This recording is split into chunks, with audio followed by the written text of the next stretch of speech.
Josh, so great to connect again. Josh, so great to connect again.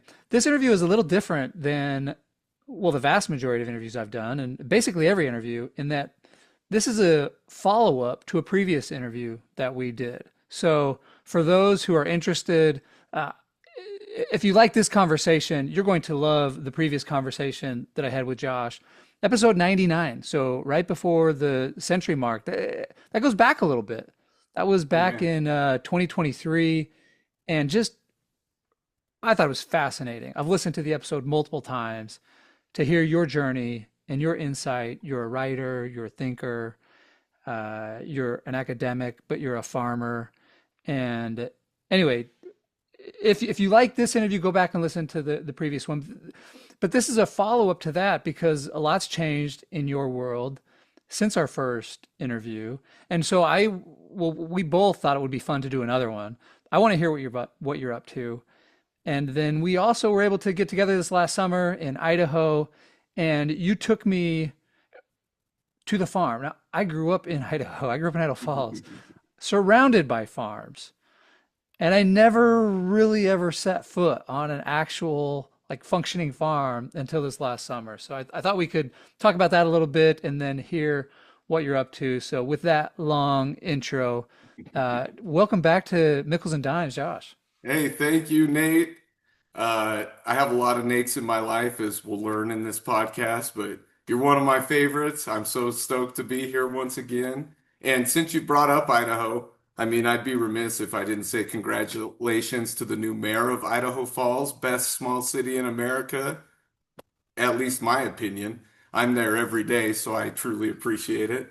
But it's a great place to be. I'm glad that you still call it home in some ways, and it was dang fun showing you around the farm. That was a great day. The kids were out. We were digging some potato plants, looking at the cellars, and kicking around in the sun and the dust. It was a perfect Idaho day to me. So yeah, a couple things. You mentioned or you referred to my sister Lisa. So Lisa Burtonshaw, Lisa Mickle Burtonshaw just won the mayoral runoff, so she will be the new mayor of Idaho Falls. She's been serving that community for decades and uh, has done so much good in the community, and I'm so excited for her and Idaho Falls. And I love it. I growing up in Idaho Falls, I always liked it. I don't know that I loved it. I mean, I loved certain aspects of it. You leave, come back, and it's like, that place is really special. And then yeah, such an interesting time on the farm because uh, Idaho is known for potatoes, and I got to like dig up my first potatoes, learned a little bit about wheat. Lots of references came to mind of things I'd read in scriptures, as Idaho Falls is a very religious community, and was able to make sense of some of these analogies that use wheat in the scriptures, and then the potato cellar was so cool.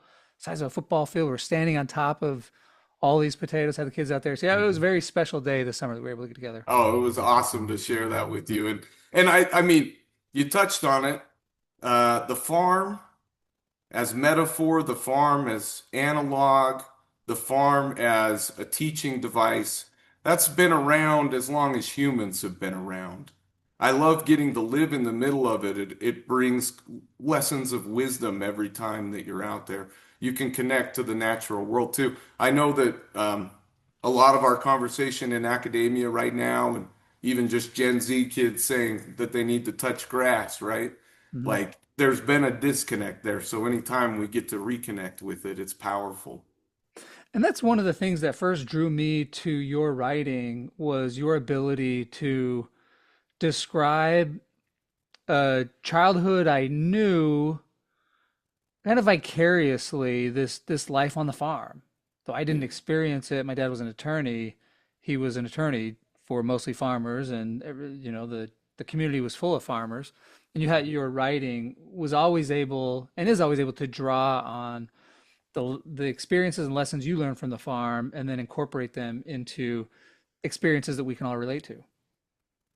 Well, thank you. I mean, that was the goal. I felt like, particularly Idaho, and I think, with Lisa's big win post-COVID, like Idaho Falls is maturing in a new way. When I got to college and started reading the literature that was assigned, I just didn't see very much. There is a small body of Idaho literature, let alone southeastern Idaho literature. But really, all I wanted to set out to do early on was just show the world as I knew it and as everybody knew it out here. This kind of enmeshed farm, church, social lifestyle out here in the desert, running water, making a world kind of bloom in a inhospitable place at times. I mean, it's a tough place to be out here. That's kind of the nice thing about seeing Idaho Falls grow up, getting all those amenities and the infrastructure that we finally need. It's been kind of frontier living for the 100 years that our people have been around. So, Well, one thing I said in the previous interview is that you've made me, when I read your work, you make me nostalgic for a life I've never lived, which doesn't make sense. But you have that ability. And so as we talk about the farm, what are you up to now on the yeah, farm? I mentioned you're a farmer, but what's going on yeah. with the farm? Well, really exciting things actually. I came home to Idaho after my PhD at the University of Houston in 2019 and assumed a dual role of working on the farm and running a wedding venue for my parents who own the wedding venue. They bought this property. We'll talk about that. That the wedding venue is called The Loft. That's part of the ongoing story as well. And because I had left the farm for academia, I had to make a new space for myself as I came back into it and as my parents invited me back into it, um, which has been exciting. So when we say what's my role on the farm right now, it's multifaceted. I do a lot of work in the office. In the spring and the fall, I'm out on the farm with the crew doing the actual work as well. We irrigate through the summer. And then I've had a number of other kind of like new opportunities. I've always done that kind of work in my life, but in the last few years, I've become a director on a canal board, which allows me to stay in the conversation about water conservation and water use in Idaho, which, if you're in Idaho, that's top headline news all the time is what's going on with the water and do we have enough and how can we get more and how do we share it? So I get to work on this canal board. I get to work with the Idaho Farm Bureau writing policy, uh, or interjecting opinion into what policies need to be written for the Idaho farmer in 2025. That's been a fascinating new realm of farming that I have never participated in before. So I'm feeling more and more that I'm using all of the facets that I've started with and also developed through my education and through my professional career as well. Now I get to, I was just recently in Washington, D.C. with a group of politicians lobbying the Idaho senators and representatives to um, explore more options for surface water storage, particularly rebuilding the Teton Dam, which in Idaho is a huge, also political topic as well. So not only am I in the dirt now, I'm kind of in the rooms talking about the conversations as well. I'm meeting interesting people all over the state.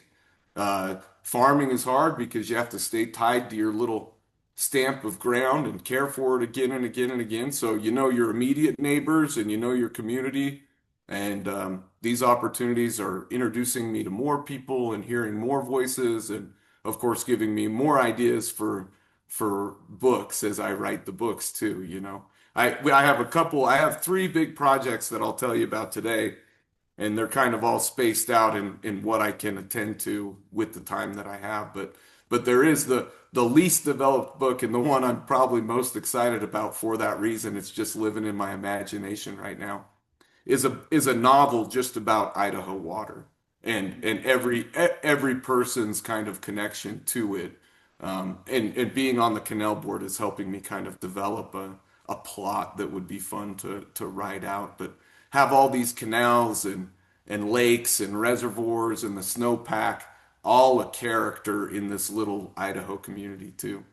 So, like it always has been, I love my life on the farm and in Idaho. I love the work that I do, but always, at least unconsciously, I'm trying to think, what would this look like as a book? Writing is my primary character, it's my primary identity. I do my other work as professionally as I can, but secretly always I'm like, how can I want to write this. I want to write it and share it with everybody. So, I'm really intrigued by so much what you said, well, by everything you said. But one thing I wanted to touch on was 4th of July last year. I marched in the Idaho Falls Parade. The Idaho Falls Parade is just the 4th of July parade is so fun, great community event. And I was marching for my best sister. holiday in Idaho, You know, right? I The mean, 4th of July is awesome here. it's just unbelievable for people who have never experienced it. I married Keisha Thorne from Utah, and her mother's birthday is on the 4th of July. So we spent a lot of 4th of July's in Utah. Oh And yeah. it's always great to be with her and celebrate that. But until you spend a 4th of July in Idaho, it's just hard to appreciate how great the 4th of July can be, where you've got the local parade, where the fire trucks are spraying the kids with hoses. There's so much candy. Everybody's there. The fireworks are just unbelievably incredible. The community around the river. So anyway, I digress. But it is such an amazing time, and I'm marching in the parade, campaigning for my sister. And before the parade started, a man walks up to us and he starts talking to us about water and the importance of voting a specific way on there's been some drama. There's always drama related to water, but there's been some especially big issues that have come up. And I think this person was either, I think they were a congressman. I don't think they were a senator, but a congressperson that's there just campaigning to getting, trying to encourage people to vote a specific way on water. And so I don't know, you probably don't want to go into the details of what has been going on in Idaho Falls and in Idaho, but there have been some serious issues with water in Idaho. Absolutely. Absolutely. And yeah, it could have been any number of issues. As they say, as we exhaust this saying here in Idaho, whiskey is for drinking and water is for fighting. And that's how it goes out here. So there's no easy conversation to have about water. It's a limited resource. It's changing. Every year is a variable. And every year, thousands of Idahoans get together and they count up how much water is in the mountains and they allocate it across the state. It's delivered mostly via the Snake River. And if someone gets shorted, that's their livelihood for that year. So we're dealing with life and death situations. This farming year in particular is we're lining up for an intersection of huge challenges, right? Like it did snow here the other day, but the snow outlook doesn't look fantastic. Our reservoirs are 50% or less, all of them. We're looking to next year and 2025 American agriculture was just hit with a number of challenges. We had a beautiful harvest. Like this is what's funny about farming. We had a beautiful yield and beautiful harvest, and we had no accidents, and the weather cooperated, and we all felt great about the work we were doing. But then markets changed. We lost export partners. Uh, Demand shifted. Inflation is happening. Food consumption is changing. And so we've had this ample and abundant harvest, and we have nowhere for this crop to go, and it's Wow. not worth anything, even if we could move it. And so it's bleak and grim. Even when it's good, it's bad. It's a weird world to live in. You're always, you make it in, and you put your crops away by the skin of your teeth, and winter sets in, and you feel good about that work, and then you have to reset. We use the winter to make our field plans and do our budgets and figure out what 2026 is going to bring. And all of us are sick about 2026, to be honest. Like it is a very discouraging and challenging uh, year coming up. And in part, that's why I was excited to do this episode with you because I have a lot of hope for 2026 and a lot of great energy about 2026. Even these farms, we have to eat to live. We'll find a way. And I guess I'm kind of like a perpetual optimist, and I just think And I just think tomorrow's a new day. We'll figure it out. Humans are inventive and they don't stop working. There's got to be a solution somewhere. So that's how I go about it. So interesting that there are so many variables that could destroy a crop in a given year. You make it through, you have an amazing crop, and now the markets have changed and there's nowhere Right. to I move mean, the we were just product. bringing in the most beautiful crop and feeling bad about it. That's the Yeah. hard part. Oh, It just geez. doesn't cognitively make sense. So, but that is the plight of the farmer and the risk of rolling it out year after year and attempting again. I think just that alone, the lifestyle of a farmer is a great metaphor for all of us in our own work. I mean, you just keep planting, get your harvest, work hard, show up every day. It's a mentality that I truly appreciate, especially living back out here. And you So, mentioned touching grass, like these things that yeah, you learn on a farm, t they true apply to every, tangibles. yeah. True tangibles in the world. I mean, so much of our life now too is it exists in the device, right? Like the this perfect and easy device that makes everything so simple. It's good to see how hard the world really is. Farming reminds us of that every time.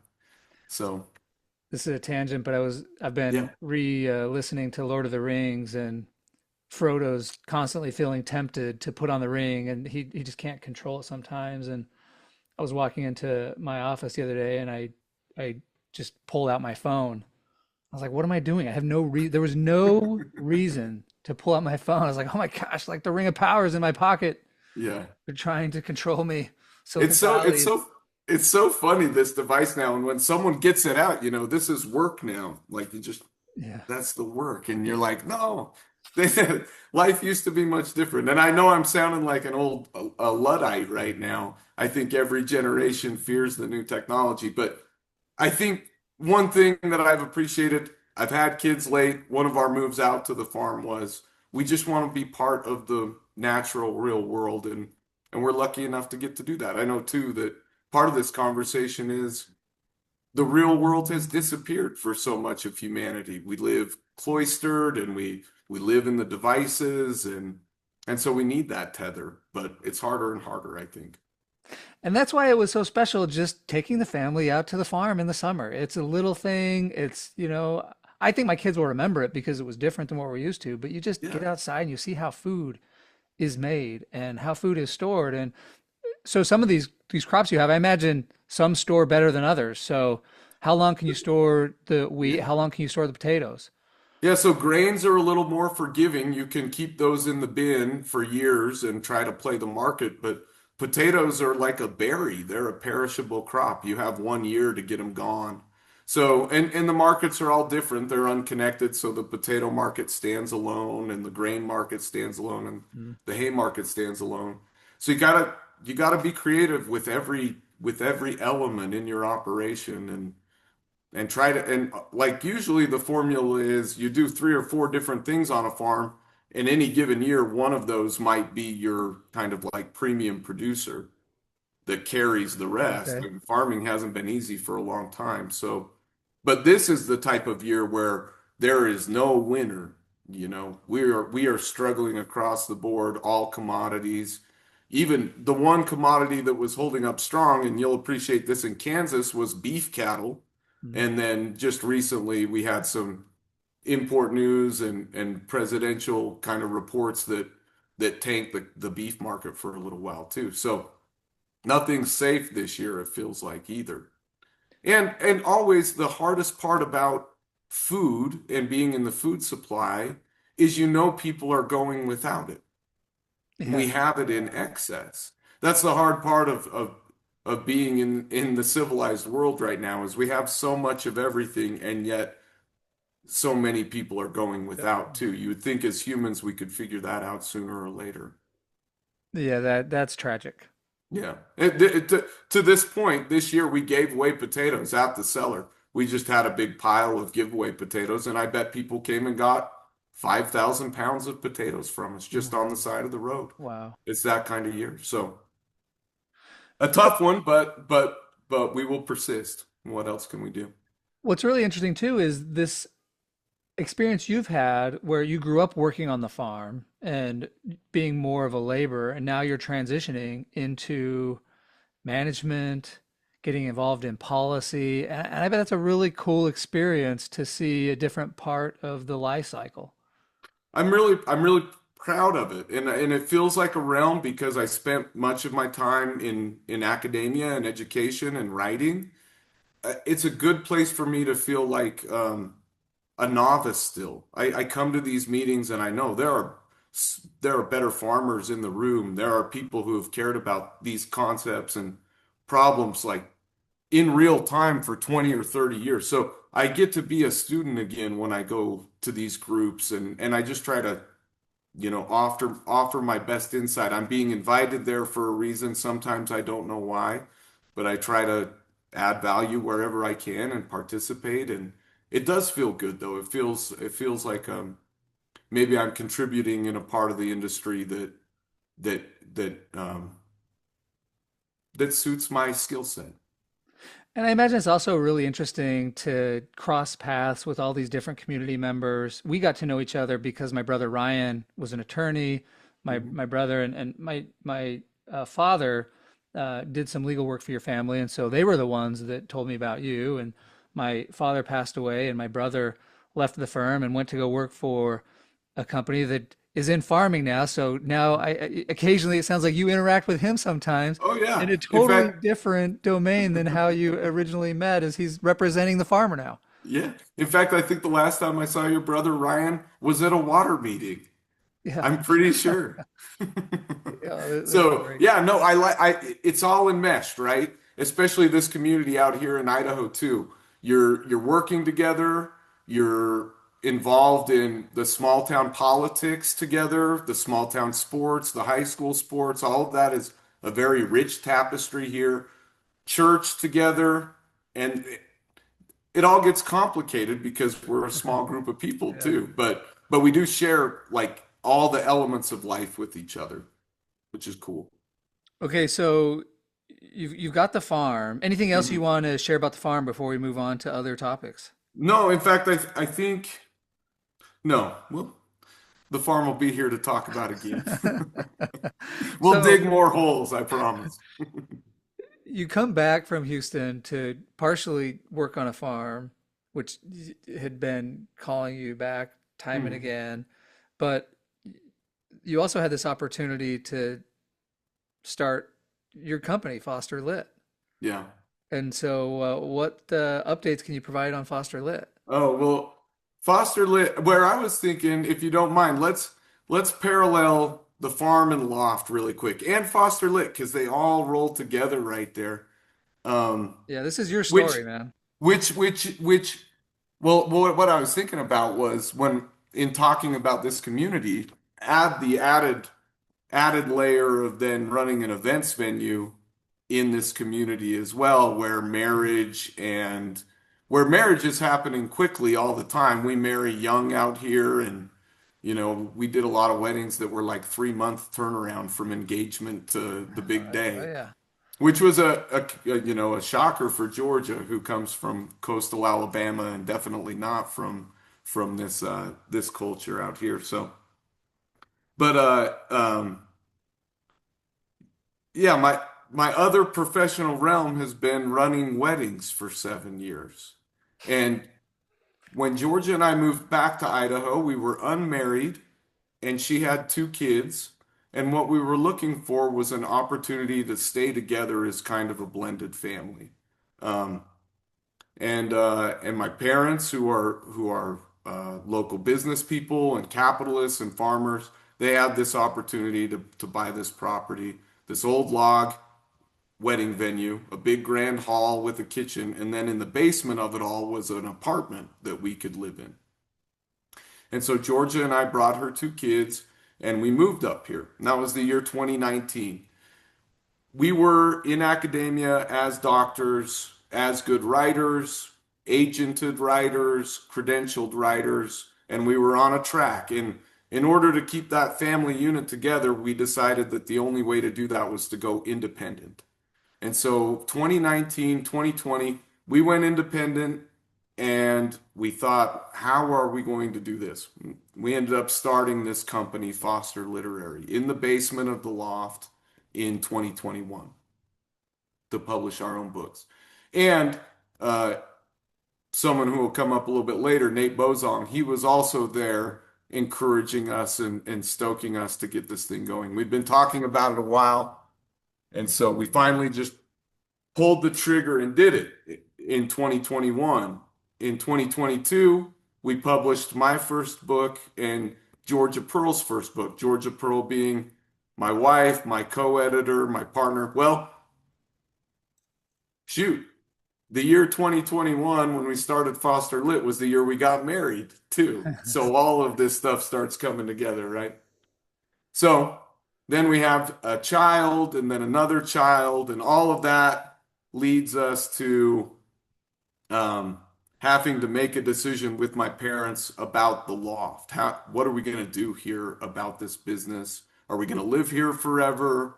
Are we going to try to move on? We have little kids to raise now. We were using 6 days a week on the farm, and then we were also working the weekends to throw parties and weddings for people. It was getting really, really heavy, the workload. And so ultimately, my parents decided that they were going to go a different direction with the property. We moved up to the farm, which is where you guys came out and visited us, with the renewed effort to double down on Foster Literary, our book company. We had put out our first two books in 2022, and then a revised version of my first book in 2023, and we put out a short memoir in 2024 of elk hunt that I went in on. So that's what led us up, and then we moved out of the loft in 2024, and 2025 was going to be a big year in a new way, and it was just not the way that we intended. So that we're looking to 2026 now as a big, big year for Foster Literary. Sadly, though, part of that transition is the loft is going away, right? The loft is going under. The loft has stopped production, and it was a wedding venue for 30 years. We've spent the last month kind of piecemeal selling everything from the inside, and it looks like that piece of property is going to be tied into a commercial development as our area in southeastern Idaho grows.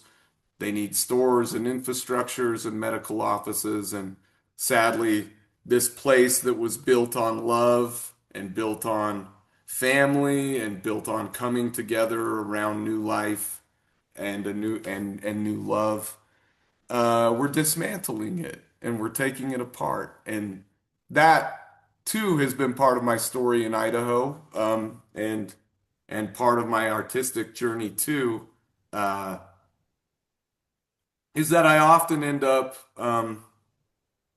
being privy to the last moments of things, and I feel obligated to try to record that in a history, try to paint the picture because often the things are gone after I see them, and what I want to do is memorialize them and eternalize them in a book. So Georgia and I took the job with the Loft back in 2019, telling ourselves that no matter what happened, we would write a book about what happened. And so we have a book planned for the Loft called Other People's Parties, which Georgia and I will do a two-hander on. She'll write a chapter, I'll write a chapter, and we'll tell the story of the Loft, this place of love in southeastern Idaho. That's one of the big projects that's going to open up in 2026. So, and I think that book, Georgia and I both understand it to be maybe our most important book. So it's out there with the water book. It's not our most urgent project yet, but we're starting to create it now. We've kept notes for the 7 years that we've done weddings, and we have a through line, and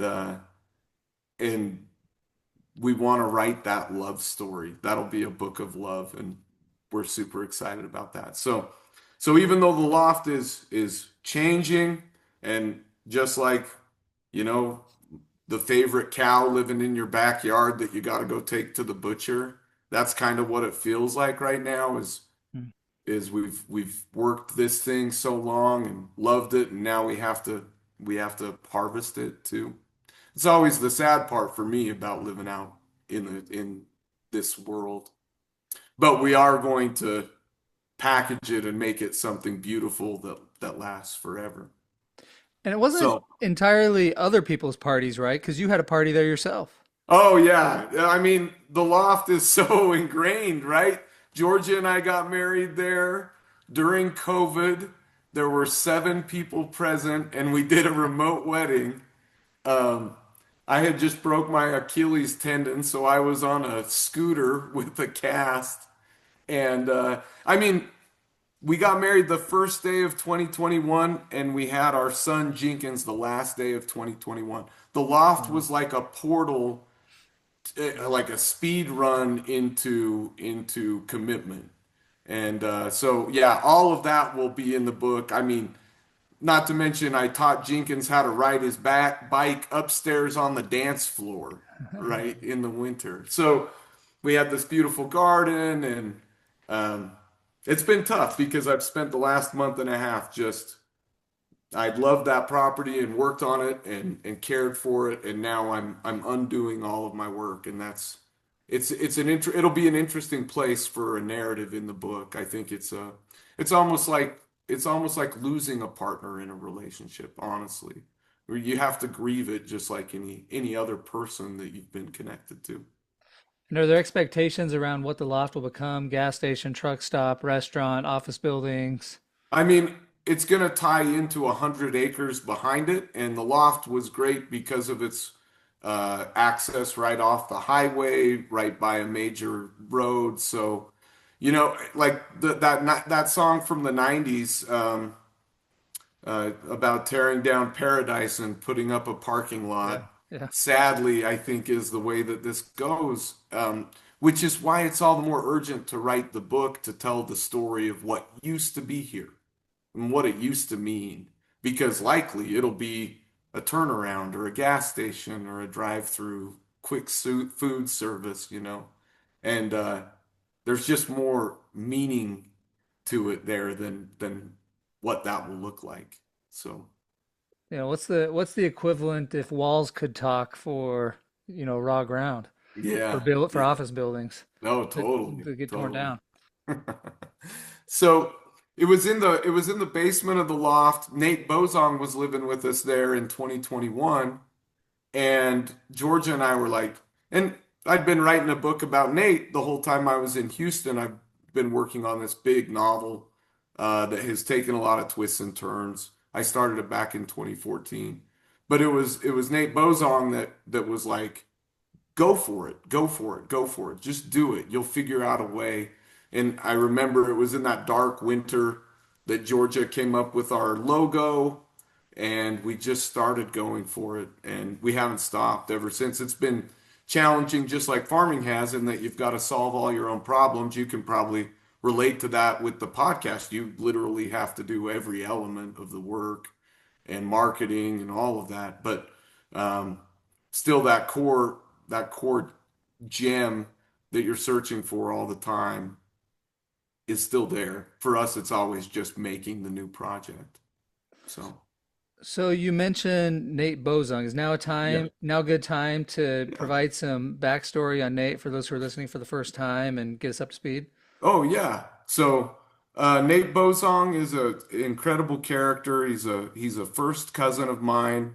I love him dearly because I grew up with him and have all these connections with him as a young kid. But the story of Nate is that much, uh, Nate Mickle and I are of a generation. Nate Bozong is that same generation. And I think for the generation of us out west as young men coming up, you kind of had 3 options. You found a trade to work in, right? Like a hands-on blue collar trade. You worked on the farm, something like that. You went and got educated and then usually left town and got a different job and kind of, or you became a professional athlete.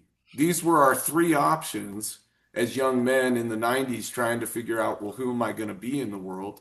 And Nate Bozong was the first and one of the very, very few that I saw make it as a professional athlete. He became a professional snowboarder at 17 in the snowboarding scene in Salt Lake City in the 90s, which was a huge niche market that produced all of these interesting characters and some really cutting edge athletes as well. Right before the X Games came in and snowboarding became a mainstream sport, it was still like a street slash kind of shadow type sport. It wasn't taken seriously.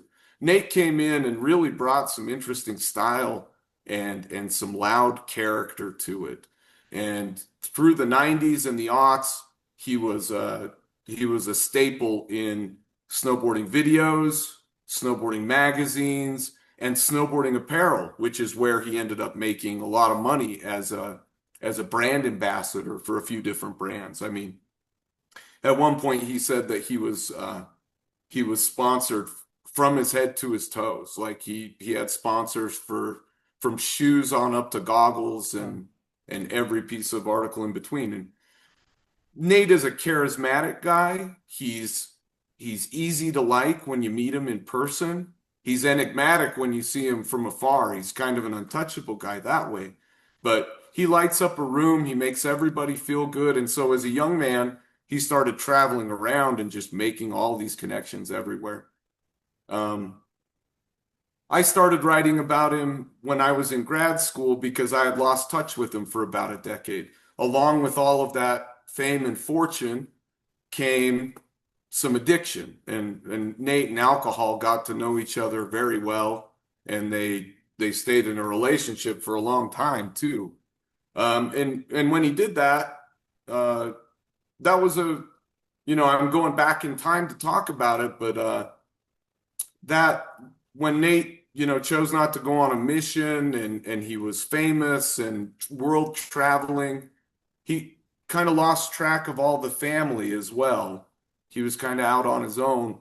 And back then in the big Mormon families, maybe that was a message that you sent so that, you know, you could be out on your own. I don't know.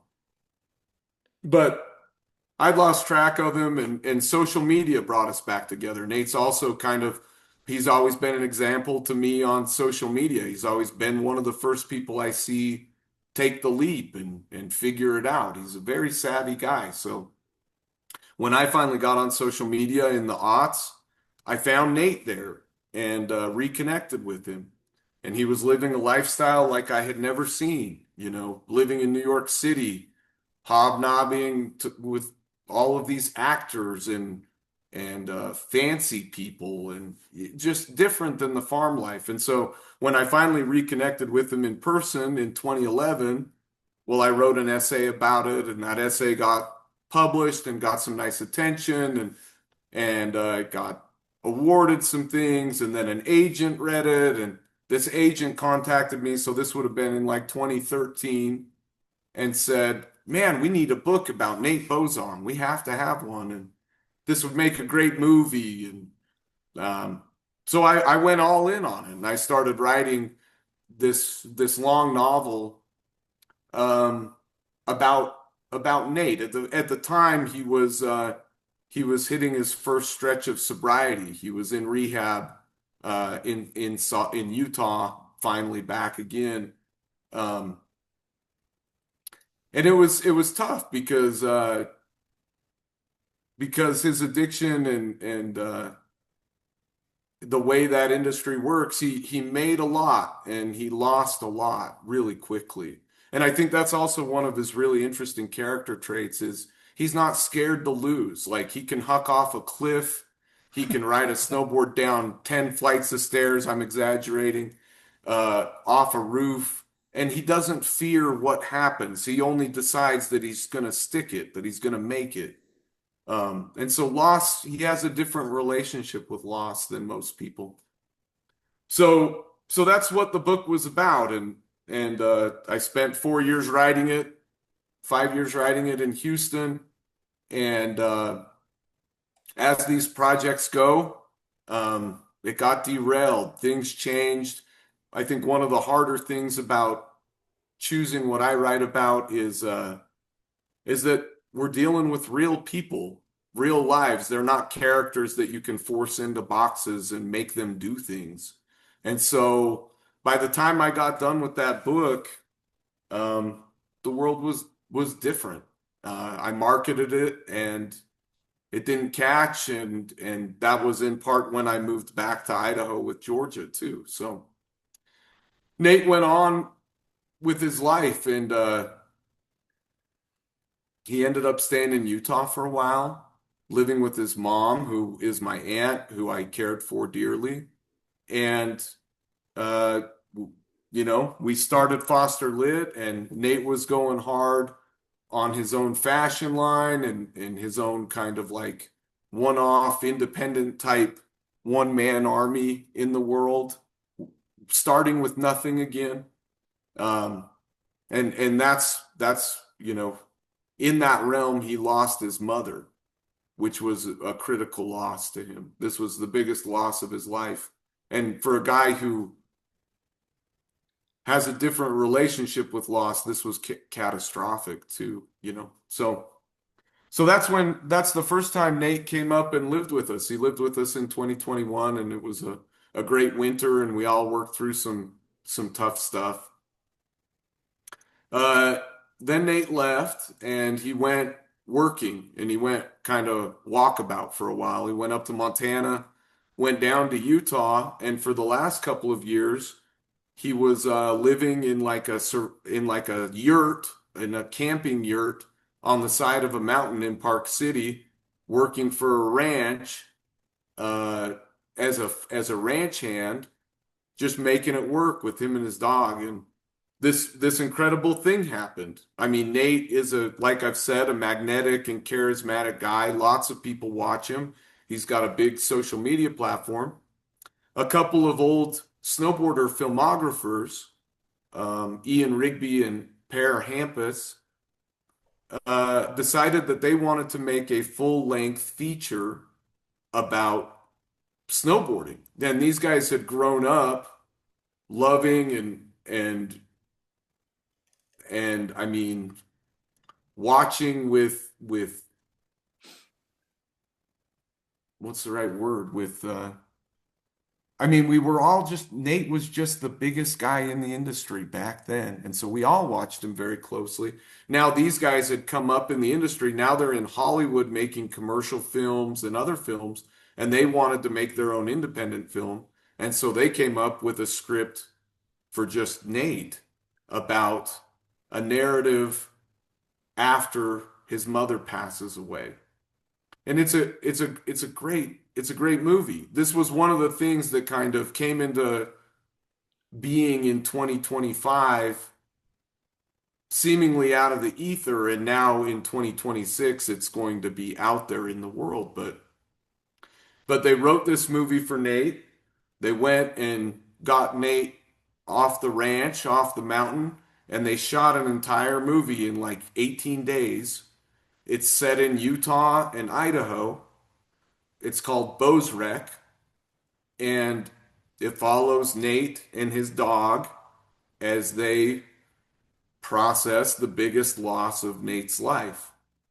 It's a meaningful movie. I think it's also a movie just about the Intermountain West, about the Wasatch Front, about the people in Utah and Idaho. And it also does well to kind of blur the lines of fact and fiction and take Nate into a realm of kind of mythology. And and this is, I mean, it's just awesome and special to me. At some point, they approached me and asked me if I'd like to participate in the movie. And of course, Nate's a creative partner and a best friend. I said, I'll do anything for Nate, whatever we can do. And so they cast me as like an anchor to Nate, the person that Nate comes to for security and for purpose, I guess, or for connection. And so all of a sudden, I'm cutting grain in Idaho in July, and I have to punch out for a day. I drive down to Utah. and I'm an actor. Oh my God. And then I'm on set all day with these filmographers, seeing a completely different creative process, a team of people that they've assembled on the fly, using their off time to come together and make this movie, shoot it straight through on site. Anyways, it was an incredible journey. They came to Idaho to shoot part of it at the end. Um, I can't wait to see what that footage looks like. And they also have me and Georgia and the kids in the movie as well around the supper table with Nate, talking to him about his life and the love we have for him.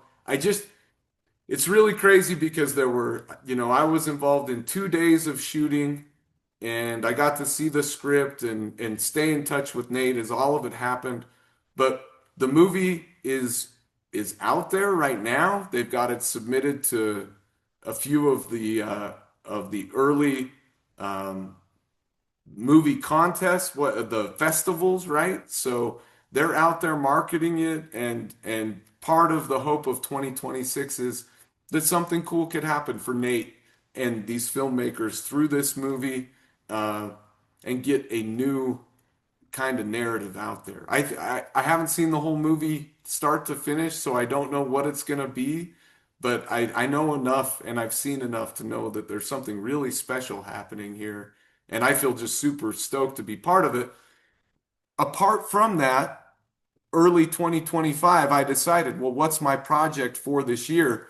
Well, I got out the Nate Bozong book and had planned to publish that by the end of this year. Given all the workload that I've had and everything else that's come up, my book will be published in 2026. That will be the primary project coming up. So again, when I'm thinking, yeah, 2025 looks like it's having some challenges, I see some huge upside and I try to stoke a lot of optimism into what's happening because we've been working so hard on Foster Lit, so hard as independent creatives. I feel like this could be kind of the dominoes that would allow for a big break. So. Unbelievable. Yeah. I mean, truly, it was like when the filmmakers reached out to me, I was like, this is unbelievable. Uh, I'm in a tractor and I'm stopping to take a call about a movie. It's gonna be something. I just don't, it's all very bewildering too. I mean, writer, farmer, writer,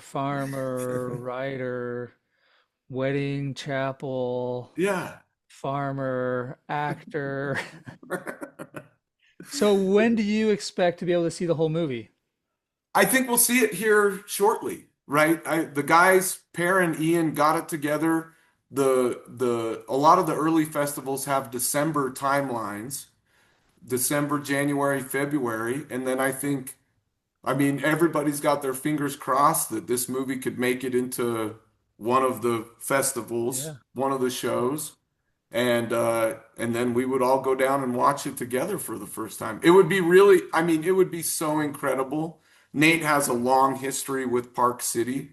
Yeah. If the film Oh, could get into Sundance. Yeah. Sundance, the very last one in Utah, and Nate is a character that's been there for the whole run of them as well. I mean, uh, I don't know. Again, we're just hoping that enough kind of mojo in the air right now that everything can align, but we still have to, understand that anything can happen too, including like what happened to the book the first time. All good momentum, good energy, and it looks like everything's locked and loaded, and then changes happen and things slow down and get shelved, whatever. I don't even like to think about that right now because I only want to see that positivity and optimism. I want to hope for the best here. Nate needs a big break. Um, and we all kind of believe out here that you make your own breaks, you work hard to get them, and everybody's been working hard. We hope something cool happens. You said something about the last one, referring to Sundance Film Festival. Yeah. Sundance is leaving Park City after this year and going to Colorado. I had not heard that. Yeah. Yep. So yeah, I that was part of the hope too. I mean, Ian and Per, the directors, are snowboarders first. They care about the industry deeply too. Like this, it was kind of their formational identities as well. So I think they saw that all coming too, and they're smart guys. I think they were looking for some alignment and pushed hard to make the deadlines.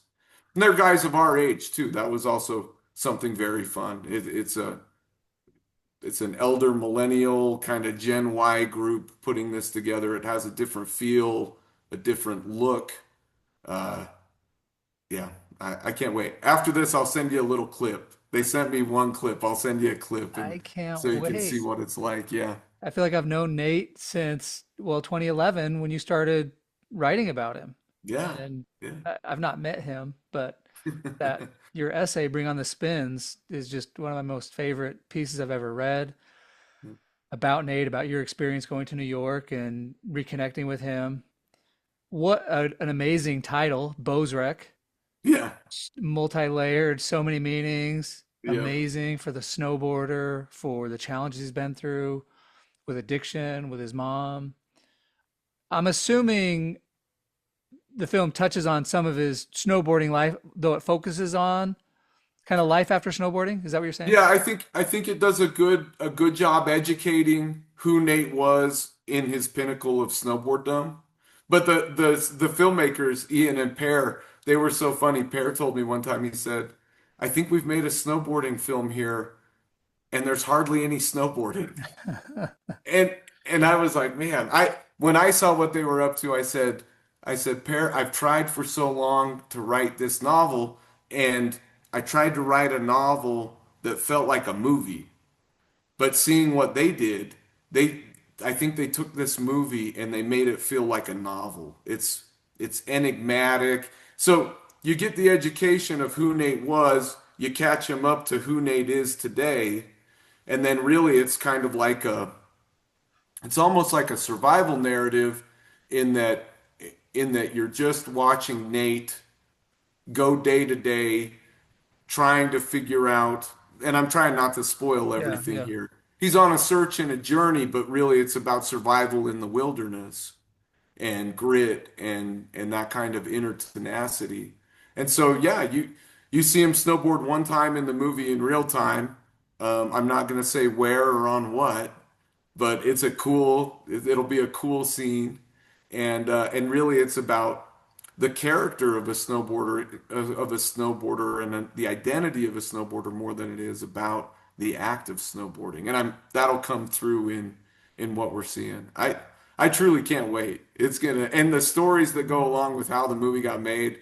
I mean, the day that they started shooting, the motor out of Nate's Jeep went out, and the Jeep is like a major character. Mm. And they had a series of miracles happen that allowed for them to have a Jeep that then they dressed up as a stunt double and drove all over Utah. They just rented a Jeep from some guy for 3 weeks and made a movie with it.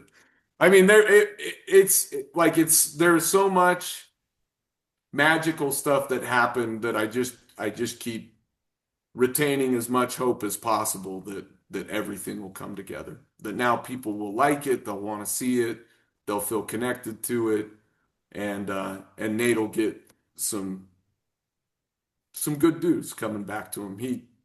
He's had a tough time. So I hope that this brings it back full circle and gives him something. This will be so fun for so many reasons. And one of those is because when I graduated high school, there were two things I wanted to do. I wanted to play football and I wanted to just go be a ski bum, just Yeah. snowboard for the next 5, 10 years and see what happened. And I ended up going the football route, but seeing an alternate path up close is going to be fun. Yeah. I much like being a farmer, I think all of us would be like, man, it'd be fun to be a ski bum. Yeah, And then you hear some of the stories and you're like, oh, it'd be pretty tough to be a ski bum. I kind of like, the life that I picked. That's why he's such a great character too, in that he lives the life that many people would love to live but yeah, cannot, yeah. because of loss and risk and fear and obligation. And Nate just went full send on it. And man, I'm proud of that man. I'm proud of him. I'm happy for him. He came after he shot the movie. He came up to Idaho and worked the entire spud harvest with us. And Oh, cool. between making the movie and working the spud harvest, he said, literally, this is the hardest I've ever worked in my life and the longest I've ever worked in my life. And he did it like a champion. So I'm hoping that that comes full circle. So what's Nate up to now? I mean, he's kind of just holed up and waiting to see what's going to happen with this movie, hoping and doing the work. He's also a very creative guy, so every day he's working on like a one-off hoodie to sell on Instagram, or a painting, or uh, his Jeep or his car, like he just kind of wakes up every day, and different from all of us that have obligations to other people or to other professions. Nate lives for himself and does for himself. And I think that's honorable in a world where we all feel obligated elsewhere. I also think it's very hard to do. Hmm. So I watch him and I envy. That was the word I was looking for. I think we've all envied Nate in ways that he Yeah. has a freedom that many of us in the modern world do not. He lives kind of like a pirate sometimes, and looks fun, but it looks hard too. So So how about the novel then? What is the if as you describe the novel, the Bozung novel, how do you yeah. describe that? So the gist of the book is 3 days with Nate after he escapes rehab in 2014. That's the heart of the novel. And it's just kind of a real time, it was when this happened, and the novel is a novel, it's fictionalized, but when the real events happened that inform the novel, um, Nate was sober for the first time in 20 years. He'd been sober like 20 days or 25 days. And or no, I can't remember the structure of the events, but he ended up getting a psych evaluation. He left the hospital. Okay, now I remember. He left rehab. He got picked up. They took him to the University of Utah hospital to get a psych evaluation. He checked himself out of the psych evaluation, called me on the phone, on a payphone or on a landline. He didn't have a phone at the time.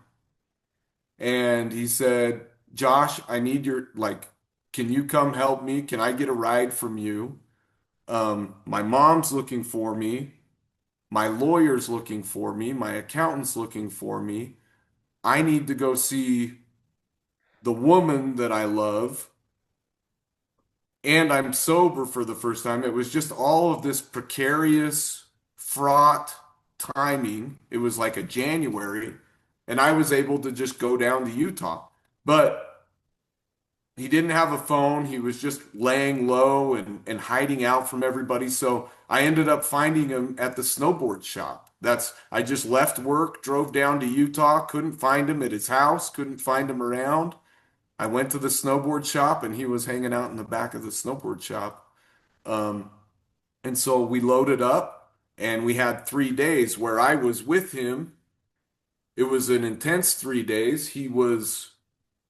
Like I said, dodging these people that were trying to help him, but he also felt were trying to institutionalize him. And it was Sundance. And so we ended up in Park City. We're walking down the street. Some actors recognized Nate. All of a sudden, we're hanging out with actors in Park City. All of a sudden, we're going to after parties. We're at the Waldorf Astoria. We're snowboarding for the first time together. That's the novel, and that's always the story with Nate. Say yes and get connected, and you don't know where you're going to end up Yeah. in any given day. And so I compress some things, I fictionalize some things, but it's kind of like a buddy cop movie where neither of us are cops, but we are on the run. We're searching for something, but people are chasing us. I'm trying to care for my cousin and just make sure he's stable and okay. So I'm trying to get a read on him the whole time. He's trying to get a read on me, what he can get from me or how I can help him out. and the novel evolves and then devolves and ends. Um, it was written to be funny. We were dealing with some really heavy stuff. We didn't know if he was going to be alive after he got sober. He's a strong-willed guy that has his opinions. So I approached the book by saying we're going to deal with this stuff in a humorous way. And so the book has some humor in it, I hope, and I hope we're funny as characters. And I'm really, really glad that both of us are still alive and it's not that kind of sad. Yeah. Um, Now what the timing has given me, so that's the book I worked on for 5 years in Houston and what I turned in for my dissertation. And then that's the book that I've revisited year after year thinking, okay, now that I make my own books, how would I package this and what would I do with it? And where I'm working now is I have the heart of that novel, but I think the book deserves a foreword to catch the reader up to how Nate and I got to that moment in time. And then an afterword of what happened after Nate, after this intense 3 days. Well, life has still continued, and Nate has lived a very interesting life after that too. So now I'm working on this forward and this afterword to kind of bookend the novel. And so it'll be like all of my books, a book of fiction and nonfiction, a book of drama and comedy, a book that blends the real and kind of the imaginative. Um, but mostly what I wanted to get to the bottom of is just Nate as a character and me as a character. And even though maybe at times we're not the most professional or traditional characters, we're good characters at our very core. um, Funny characters and decent humans. That would be the gist of it to me. It's kind of all over the place for you, but hopefully gives you an idea of what I was going for.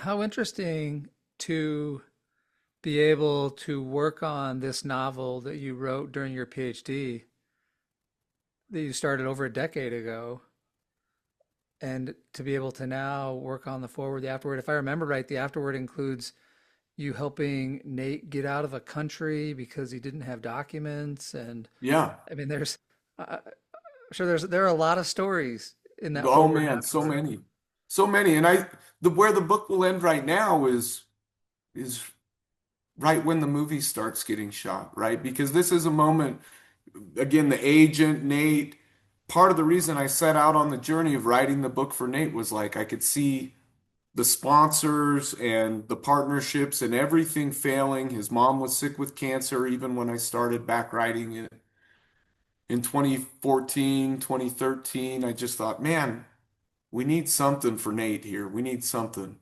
And I felt like it had all failed. And this movie, and even if the movie hadn't happened, the book was going to happen. I've been working on it too long to not let it happen. But but the movie coming before the book, I don't know. Took off a lot of pressure, freed up a lot of space, and has offered some new runway to it. The book can deal with the visual of Nate, or the movie can deal with the visual of Nate, um, and big audiences, but the book can deal with the heart of Nate. That's what I wanted to really get at.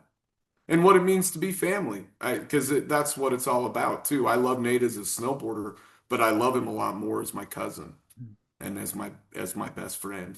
So it's not about fame and fortune to me. And maybe that's why our friendship has persisted as long as it has, is that we don't really need anything from each other. We just are for each other, you know. So Well, I was already excited for 2026, but these are two of the things that I am now most excited for. well, let me add one more. Georgia Pearle she is in 2026 an Idaho Literary Fellow, one of three Oh my in the whole gosh. state. So not only is all this great stuff happening on one side of Foster Lit, on the other side, we've got Georgia Pearle out there too, working on her second book of poems, which will be the phenomenal book called The Patriarchs, and it's all about her motherhood. Mm. So it's going to be interesting from the jump. And she's also, with this win, she got a little money award, and so she's going to um, start back up a blog that she's worked on for many years called Of Myths and Monoliths. So Georgia Pearl's writing is going to be out in the world this year. I like to think of that blog and Substack that she does as one of her other poet friends came up with describing Georgia and some of her takes as keeping it real with Georgia Pearle. So I think that that blog, keeping it real with Georgia Pearle, she's going to talk and speak to a lot of the things that are happening to people in the world today with some new authority and wisdom. I love getting to be an editor with Georgia. She's going to help me with finish up the Nate book as well. She's read the first iteration of it. So again, 2026, right? We got a movie, we got a book, we got a fellowship, we got the kids running around, we got new crop to worry about. I just want to maintain optimism and keep momentum up and make these things ready to share so that people can enjoy them too. So can I ask what was that process for Georgia becoming a fellow? Oh yeah. So the Idaho Commission on the Arts has an open call every other year for writers to apply. And there's an Idaho Writer in Residence, which is the top prize, and then the Idaho Literary Fellows is the next tier down, and then they give some spot prizes and stuff. Um, I keep pl applying, and when I when George and I were doing our applications together, she read mine and I read hers, and I thought that's really good. And I said, this is going to be the year for you. I think you're going to beat me. And sure enough, I got my rejection email and I called her up and I said, did you get a rejection email? And she said, no. And I was like, well, I think you have some good news coming. And sure enough, like How great. another half hour and she had her acceptance email. So that came with a cash prize and the Idaho Commission on the Arts, which is the state arm for art for the arts and the humanities. They'll tie her into some readings over in Boise. Maybe we'll do some readings over here in the Idaho Falls, Pocatello area. What's really cool is, we've been applying for these fellowships every 2 years, and often all of the writers are over in Boise, right? That's just the hub of everything Yeah. in Idaho. So really cool for her to break out and get a win clear over here and hopefully that opens up new opportunities with the Commission on the Arts to partner with Foster Lit, do some cool stuff together there too. But um, again, it's just punching in and doing the work. We've both been rejected from that fellowship multiple times, which means we've both been doing it for over 4 years, 6 years. You just have to keep going, especially in this independent world. You just have to keep fishing.